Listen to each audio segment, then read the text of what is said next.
Hello everyone, my name is Amina and this is a very interesting and exciting video. We are going to edit a short story together. First, let's read the initial version of my story. Marley. There would be 3 signs. 1. A woodpecker on a tree. 2. A granny in a pretty hat crossing the road.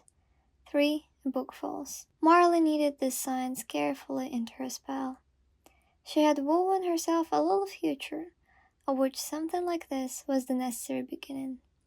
She would meet him in the bookshop near the park. Marley was sitting on the back desk, head low towards her precious knitting. Yesterday she had caught a fallen star, unraveled it into many sparkling golden threads, and now she was speedily introducing them to her spell. New rows and patterns appeared, along with new details of her future story. He would accidentally drop a book, and she would pick it up and ask him why exactly he chose this book among all the others. Quite simple, even cliché, but that was for the best. She was a learning enchantress, but she already knew that clichés were the most powerful stories. He would answer, they would talk, and then the rest of the story would go easy once he stepped into it. "Hey, witch, what is so sparkling down there?" a rufous boy from the desk in front whispered. Marley did not answer. The most important thing while casting the spell is concentration. She should not get involved. The boy threw a ball of paper at her, but she haughtily continued knitting, hiding her sparkling threads under the desk. Unsatisfied and determined to get some kind of reaction, the sly boy changed his aim and bombarded Marley's deskmate. She was a shy plain girl, an easy target. "Please stop," the girl whispered, her face turning pale. That was just what he needed. The boy advanced his attack with paper clips and pencil shavings. Marley glanced at them briskly, but resolved to focus on her knitting. The sunbeams streaming freely through the open window jolly warmed her temples, lighting the whole scene as silly and childish. The boy was testing Marley's patience. He was turned towards her deskmate, but his wry smile was intended for Marley. "Please stop," the girl repeated desperately. Marley could not stand this weak tone. Before she knew it, she was up, clutching the boy's hand. His satisfied grin disappeared just as he realized that he could not release his hand from Marley's grip. Humiliated, the boy's face burned as whispers and stifled laughs burst around him. He had to do something. Impulsively, he grabbed Marley's backpack and threw it out of the window. "This is what you get for getting involved," scolded herself Marley. "To be as well my knitting." She was watching their teacher's big lips widen and close furiously when she heard knock knock, knock knock. Marley turned to the open window and saw a woodpecker tearing the bark of the budded oak. A south wind touched Marley's cheeks and brought a little blush to them. "1," counted Marley, excited. 1, 2, 3. This is how you knit your story. There always should be signs. This is how you know your story is working. Trust your story. Marley remembered her mother's words. If the obnoxious boy would not throw her backpack in the window, she would miss the woodpecker. This was their last class of the day. Spring was flowing through the window with its distinct fresh smells and merry sounds. Just the day for her story. The boy, who was so innocent under the intense glance of the teacher, pushed Marley into the hall and ran away. Marley barely noticed it. Mindlessly, she went outside and picked up her backpack. It was dirty, its contents turned into a mess. She did not care. The only truly important thing was to stay focused on her story. Marley listened to the spring melodies and waited for the second sign to appear any minute. Someone was appearing around from the corner. Someone bent, presumably by the ears. Instead of anticipated Granny, Marley saw her deskmate carrying a big backpack and a painting. They were slipping from her hands, and she was looking around, lost. Marley was determined to pass by. "Marley!" the girl exclaimed hopefully. "Can you please help me?" The girl looked so tiny and feeble that Marley, despite her resolution, came by and picked up the painting. "It's for my father's birthday," proudly explained the girl. Marley sighed. They had to go in the totally opposite direction of the bookshop, where she should be at exactly 3:27, not a minute more, not a minute less. Spells like precision. The girls put on their roller skates and headed outside to the warm embrace of the gentle, fragrant wind. As they rolled down the street, early flowers bloomed, and Marley, absorbed in her little needed future, did not listen to the girl talking about her father, her painting of him, and how he would love it because nobody ever pictured him in an actual painting. Look, the girl suddenly broke her cheerful monologue. It's Mrs. Davis. Marley returned her gaze to the present moment and saw their librarian, Mrs. Davis, crossing the street. She was a fine old lady, always dressed in bright skirts and colorful shawls, wearing necklaces with ancient signs, which made Marley think that Mrs. Davis could be an enchantress herself. In the middle of the crossing, Mrs. Davis lingered for a while, and her face blushed as if a funny thought had crossed her mind. She opened her spacious bag and pulled out a wide-brimmed hat, decorated with flowers and long, silky feathers. Still blushing, she placed the hat on her head, spread the feathers upright in the air, proudly walked farther, resolved not to be ashamed of her eccentricities any more. "Do," rejoiced Marley, and again she reminded herself, "Trust your knitting, trust your story." Marley's watch marked 3:15 when she dropped off the girl's painting in front of her house. A little bird in the entry chirped abruptly, reminding Marley to hurry up. Marley rushed through the blossoming streets, reaching her full speed. She swept over the crossings at the red lights, bumped into passerby, and cut the corners. The wind whistled in her ears. All she could think about was that he must be already in the bookshop, wandering through rows, choosing a book. What kind of book would it be? What would they talk about? How would he look? What would his voice be like? These are the things you simply cannot need. Spell knitting was like sticking the existing life threads together, forcing some possibilities to be fulfilled and some destined events to happen earlier. Here she could already see the tile roof of the bookshop. Marley's heart skipped a beat. He must be there inside. Suddenly Marley lost her sense of support. She rocked to the side and saw the world spinning. When she opened her eyes, the nasty Rufus boy was looking down at her, concerned, his bike laying on the side of the road. She glanced at her watch. 3:22. She could still make it. The boy tried to help her get up, but she refused his hand. The back of her head was slightly aching. She tried to assemble her disheveled hair. "Didn't want to, I was only riding round." The boy hesitated and lowered his head. She could still make it. The boy was there right in front of her, trying to say that he was sorry. She could push him away and fly into the bookshop right on time. "Do not get involved," she told herself again. "I'm sorry, I really am," the boy finally managed to say. Marley twitched and stayed. She gazed past the boy's shoulder to the bookshop. The window, she spotted the back of a young man. "Sorry for the fight too, and for everything, the boy continued. "Would you like maybe an ice cream as an apology?" The young man in the bookshop dropped the book, then leaned down to fetch it. "Free," pronounced Marley. "What?" asked the boy awkwardly. Maybe life was wiser. Maybe it was too early for them to meet. "I will have 3 scoops of strawberry ice cream," said Marley, letting go of her spell. One of the biggest things that I want to do is to slow the pace down. I feel like I rush for the things for the sake of getting to the end instead of savoring all the moments of my story. I need to think more about my main character. If she wants to control reality, I need to find why. I want for Marley to feel so far away from the reality because she's trying to move to a different reality by her spell. I want to describe her magic more. Then maybe I want to spend more time in the scene where she decides to let go of her spell. It makes sense to me, but I still feel like I rushed for this moment. Now I want to go for the story once more, but this time I will leave notes at the exact places I want to be changed, where I feel like the pace rushed, or where I feel that I want to spend more time in that exact moment explaining more of a character. It's just a short story, but the reader needs to understand what are the rules of my magic, of my world, even if it's just, how many? 5-6 pages long. So there is one question that requires thinking. It is my main character's motivation. For me, journaling or simply writing down my thoughts by hand helps immensely with thinking. There is no fear that my handwriting will become permanent, unlike typed text, which feels more final because it resembles a printed book. This freedom of handwriting allows me to explore more possibilities.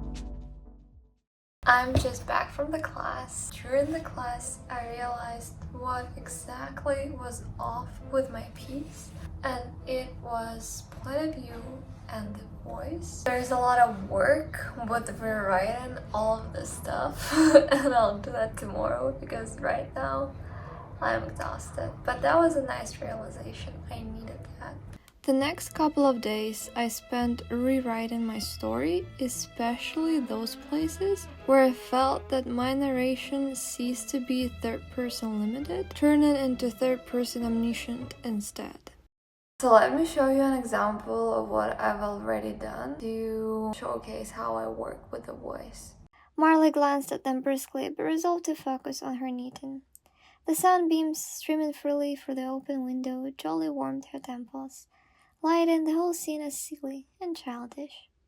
The boy was testing Marley's patience. He was turned towards her deskmate, but his wry smile was intended for Marley. Before that, there's a lot of actions of the boy. While this is kind of important for the scene, it is told in a way of a narrator being an observer, and my intended point of view is third person limited. I want to show the same scene more from Marley's point of view. Marley cast a quick look at the desk in front from the corner of her eye. The boy was smiling. She pulled the granny thread again and set the knot. Right in the instant when she was pulling possibilities, securing the course of potential events, aligned the signs, and ultimately changed her fate, inviting something much earlier than it could otherwise happen, the pencil shaving landed in her knot and stuck in her precious knitting, ruining the tempo of her magic.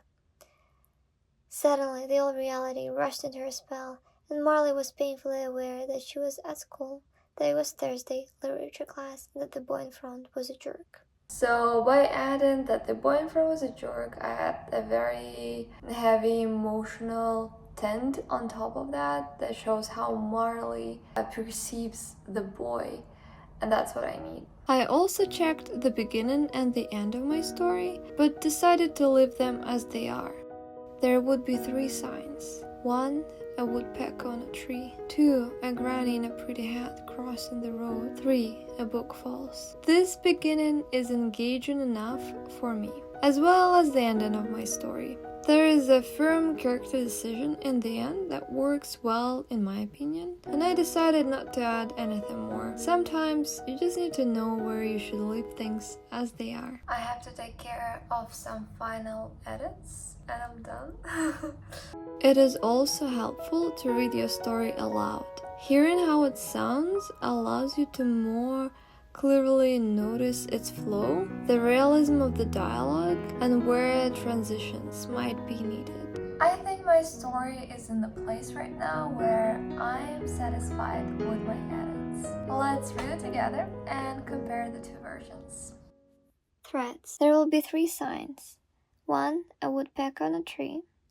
2, a granny in a pretty hat crossing the road. 3, a book falls. Marley was sitting on the back desk, head low, spell knitting. The spring afternoon sun entered the classroom through the open window and marked all the objects with a gentle touch. Floorboards became luminous and reflective, multiplying warm, soft light. Sunbeams like X-rays revealed thin golden threads covering each and every item in the room. The desks, the chalkboard, the dusty bookcases. The light illuminated and connected the shimmering dust particles floating in the air, the blazing red hair of the boy sitting in front of Marley. She had but an early insight into the nature of interconnectedness. She could see the golden threads connecting everything and everyone, but only for a glimpse. As an enchantress, she could pick up a golden thread and travel with it to the places this thread has been or will go to. Woodpecker, granny, book, Marley whispered. Marley kneaded the signs carefully into her spell. She had woven herself a little future in which something like this was the necessary beginning. She would meet him at the bookstore near the park. Yesterday Marley had caught a fallen star, unraveled it into many sparkling golden threads, and now she was speedily introducing them to her spell. She had to work fast. The opportunity would be presented today, and only today. New rows and patterns appeared, along with new details of her future story. He would accidentally drop a book, and she would pick it up and ask him why exactly he chose this book among all the others. Quite simple, even cliché, and that was for the best. She was a learned enchantress, but she already knew that clichés were the most powerful stories. He would answer, they would talk, and then the rest of the story would go easy once she stepped into it. "Hey witch, what is so sparkling down there?" A red-haired boy from the desk in front turned to her. Marley did not answer. The most important thing while casting the spell was concentration. She should not get involved. The iridescent threads waved a dreamlike world of the might happen, and she was slipping from her actual reality to the realm of possibility she wanted to manifest. Yet reality seemed to be pulling her back. The boy threw a ball of paper at Marley, but she didn't bother to react. The boy was simply not the part of her woven future, as in fact were all the other students, the teachers, the classroom, the dull lessons. All of it in her design would soon fade away, replaced with, well, she only had an inkling of that wonderful future which could dawn on her today. Through today's anticipated encounter, all the other magical possibilities could fall into her hands like sparkling raindrops. Could, if she were to maintain her focus. So she hid her sparkling yarn into her backpack and did not lift her gaze. "Hiding something, huh?" the boy murmured, and receiving no response, threw a paper clip on Marley's textbook. Silly, thought Marley. The sunbeams streaming freely through the open window jolly warmed her temples, intensifying the glow of her spell. Against this glow, the reality faded. Marley was already far away, one leg in this old classroom and another in her daydream.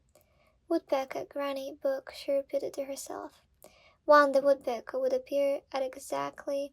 Marley checked the time on her little hand watch, an indispensable thing for an enchantress like her. 2:32. Spells like precision, and they like to follow their own curious order. The time to the third sign, the fallen book, was set right when she was casting on stitches for knitting. Spellcasting was like playing a complicated piece with the orchestra of circumstances, omens, surprises, and emotional acts, where a magician should play without missing a single tact, all the while pleading with the conductor to change the sound of a melody a little. Marley wrestled with time for the second sign, the granny in the funny hat.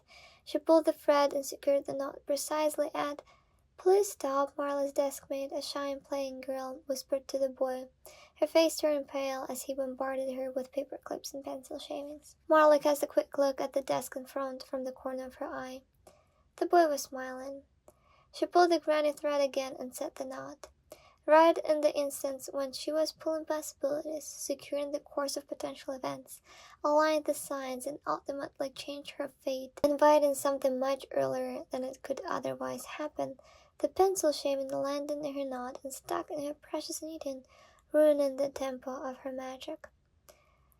Suddenly, the old reality rushed into her spell, and Marley was painfully aware that she was at school, that it was Thursday, literature class, and that the boy in front was a jerk. Before she knew it, Marley was up, clutching the boy's hand. Satisfied grin disappeared just as he realized that he could not release his hand from Marley's grip. She squeezed him even harder, sending a wave of stings under his skin. The boy's face acquired the same color as his hair. Whispers and stifled laughs burst around them. Marley recalled that she was not supposed to disrupt the class, though she did not care as long as it did not hurt her spell.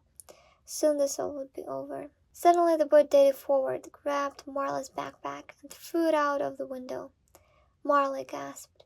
Her precious dear knitting, her little woven future soared right after her backpack and all her star threads. Oh, they were all mixed and mingled, flowing all over the place. Warm sunshine collapsed with magical glowing threads. For a second, the classroom illuminated with 1,000 sparkles. "This is what you get for getting involved," Marley scolded herself. Check the time. 2:32 already. The woodpecker should appear any second. Her knitting was irreversibly somewhere over the window. She did not set the granny time. It all could be ruined, she thought, as she was watching their teacher's puffy lips widen and close furiously, demanding the explanation, threatening to call her parents. Marley checked her watch again, 2:33, and the woodpecker did not show up. It was all lost. She walked slowly to the window. What a chance! One in a lifetime, and she lost it. Stupid boy, she thought. She looked down to see if her backpack had survived, and there it was, almost torn apart, swinging on the branch of the budded oak. Marley sighed, and then, curiously, she heard knock knock, knock knock. She clutched the sill and leaned out of the window. From the corner of Oak's trunk a bird appeared, a woodpecker tearing the bark. "One," counted Marley, excited. "1, 2, 3. This is how you need your story. There always should be signs. This is how you know your story is working. Trust your story." Marley remembered her mother's words. If the obnoxious boy would not throw her backpack in the window, she would miss the woodpecker. Marley was happy and hopeful all over again. Spring was flowing through the window with its distinct fresh smells and merry sounds. Just the day for her story. Her backpack slipped from the branch and the bird flew away, disturbed by the noise. Mindlessly, Marley went outside and picked it up.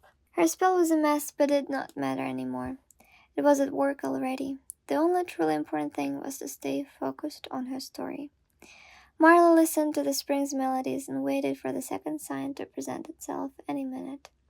Someone was appearing around the corner. Someone bent, presumably by the ears. "Granny!" exclaimed Marley, yet Marley saw her deskmate carrying a big backpack and a painting. They were slipping from her hands. She was looking around, lost. Marley was determined to pass by. "Marley!" the girl exclaimed. "Here you are. I've been searching for you." "Woodpecker, Granny, book," thought Marley. "Remember, it's my dad's birthday. You promised to help," the girl said. Marley sighed. It seemed that the present reality did not like to be pushed so easily. It pulled Marley in the totally opposite direction of the bookstore, where she should be at exactly 3:27, not a minute more, not a minute less. Marley looked at her watch only to remember that she did not set the time for Granny. "Let's go," the girl called. "I'll be late." Marley looked around her. No grannies in sight. "Well, what is destined to happen will happen," she whispered the old incantation and followed the girl. They put on their roller skates and headed outside to the warm embrace of the gentle, fragrant wind. As they rolled down the street, early flowers bloomed, and Marley, absorbed in her little knitted future, did not listen to the girl talking about her father, a painting of him, and how he would love it, because nobody ever pictured him in an actual painting. Marley's mind was crowded with visions. She saw herself roller skating down the street, holding the edge of her friend's painting. An eerie feeling of being yourself and at the same time being outside of your body. By this time, Marley knew this feeling well enough.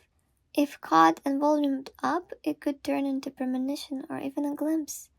She longed to see everything in the golden light again, and feel the threads tingling the tips of her fingers, to be enlightened and to know exactly where the granny thread connected with hers. Marley found the kindling. "Look," the girl suddenly broke her cheerful monologue. "It's Mrs. Davis." Marley slipped and the magic broke. She returned her gaze to the present moment, only to return to the same old reality, where their librarian, Mrs. Davis, was crossing the street. She was a fine old lady, always dressed in bright skirts and colorful shawls, wearing necklaces with ancient signs, which made Marley think that Mrs. Davis could be an enchantress herself.